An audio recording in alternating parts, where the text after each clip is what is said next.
Welcome to English Horror Zone. We trust delivery drivers to bring us food, and they trust us to provide a safe place to drop it off.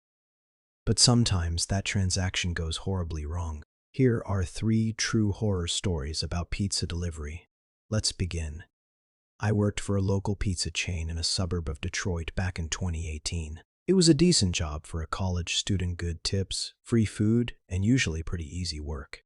I mostly worked the closing shift, which meant I was driving until 2 a.m. on weekends. One Friday night in November, we got an order right before close, around 1:45 a.m. It was for a large pepperoni and a side of wings. The address was in a newer development on the edge of town. One of those neighborhoods where all the houses look exactly the same, and the streetlights haven't been fully installed yet. I loaded up the hot bag and drove out there. It was freezing cold and the streets were dead empty. I found the house easily enough, but there were no lights on. Not on the porch, not in the windows, nothing. It looked completely abandoned. I checked the receipt. The special instructions said, "Please bring to side door. Garage is open."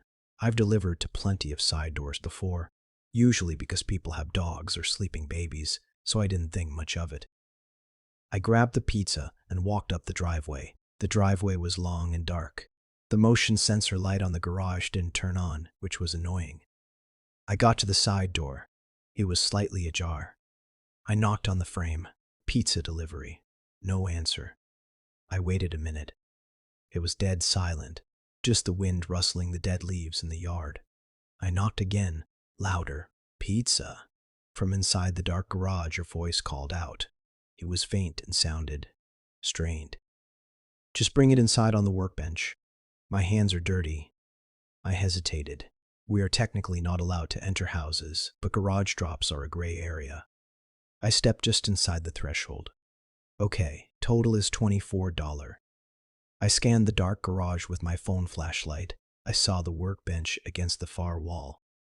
But as I swept the light across the room, the beam hit something in the corner near the door I had just walked through. A man was standing there. He was pressed flat against the wall, right behind where the door opened. He wasn't working on a car. He was wearing a ski mask and dark clothes, holding a baseball bat. He was perfectly still, waiting for me to walk fully into the room so he could slam the door behind me. My heart stopped. I didn't think. I just reacted. I threw the hot pizza box directly at his face like a frisbee and sprinted back down the driveway.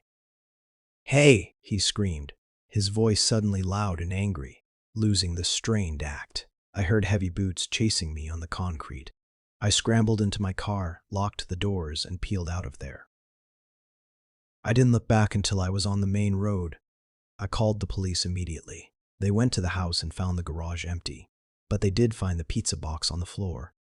The homeowners were actually on vacation in Florida. The guy had broken in, saw the pizza magnet on the fridge, and ordered food just to lure a driver there to rob them or worse. That story is a classic example of a trap using a legitimate order to lure someone into a dangerous spot.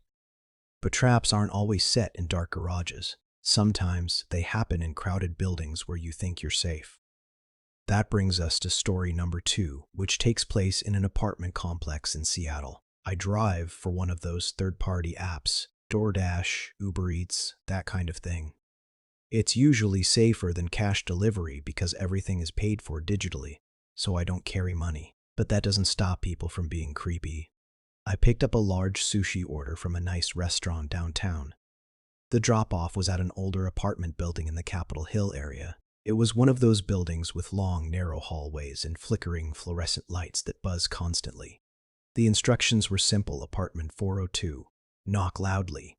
I took the elevator to the 4th floor. The hallway smelled like old carpet and boiled cabbage. I walked all the way to the end of the hall to unit 402.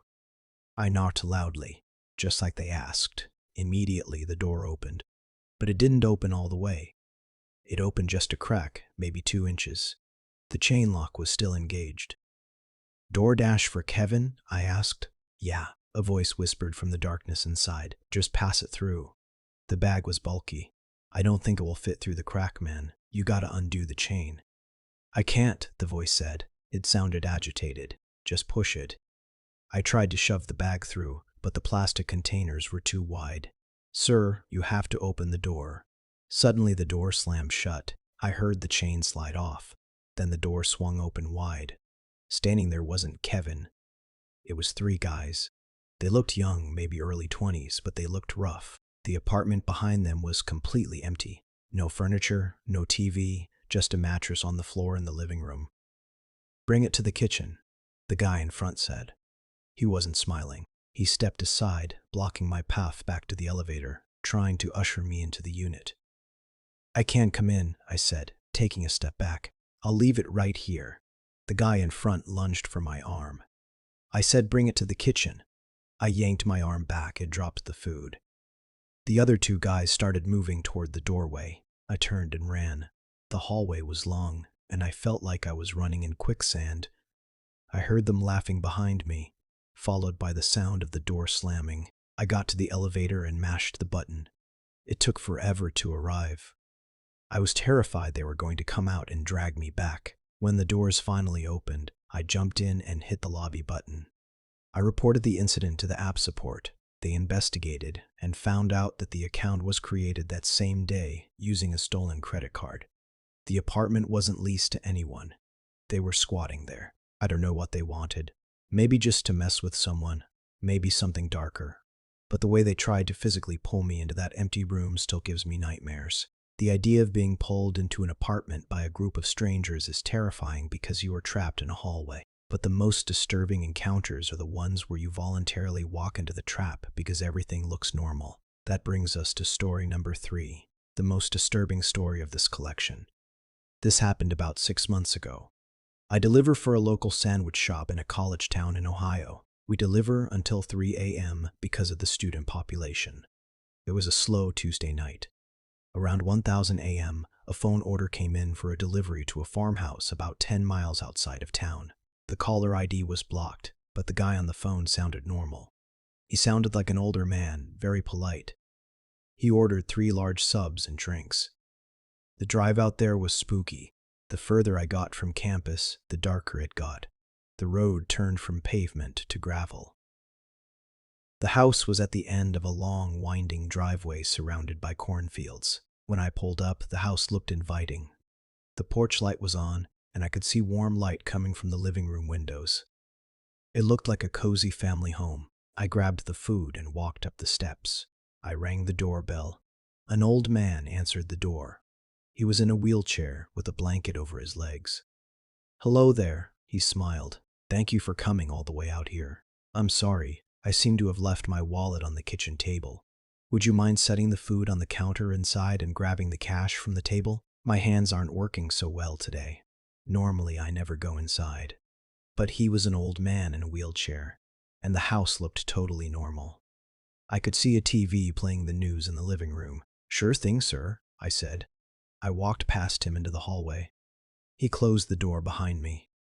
I heard the distinct click of a deadbolt sliding into place. I walked into the kitchen. "The table right here?" I asked. The kitchen was empty. There was no wallet on the table. In fact, there was nothing on the table. No salt shakers, no napkins, nothing. I looked around. The counters were bare. No toaster, no coffee maker. I looked into the living room where the TV was playing. The TV was sitting on the floor. There was no couch, no chairs, no pictures on the walls. The house was completely empty. It was staged. The hairs on the back of my neck stood up. "Sir?" I turned around. The old man was standing up out of the wheelchair. He wasn't disabled. He was standing tall, blocking the hallway back to the front door. And he wasn't smiling anymore. He was holding a stun gun in his right hand. The blue electricity arced between the prongs with a loud zap. "Put the food down," he said calmly. I looked for an exit. The back door in the kitchen was boarded up with plywood. I was trapped. I grabbed the heavy bag of soda bottles, 2-liter bottles of Coke. I swung the bag as hard as I could. It connected with his head with a loud thud.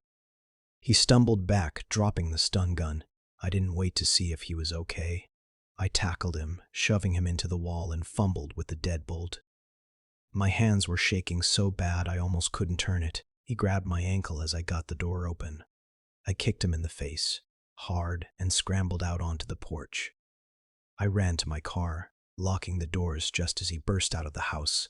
He stood on the porch, watching me reverse down the driveway. The police arrested him the next day.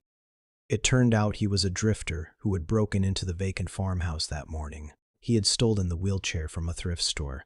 He had set the whole thing up, the lights, the TV, the wheelchair act specifically, to get a delivery driver inside the house where no one could hear them scream. Those were 3 true stories that will make you think twice before ordering late-night food. Question of the day: if you were the driver in the last story, would you have gone inside for the old man, or would you have refused despite his condition? Let me know in the comments below. Be sure to subscribe and click the bell for more true horror. Stay safe.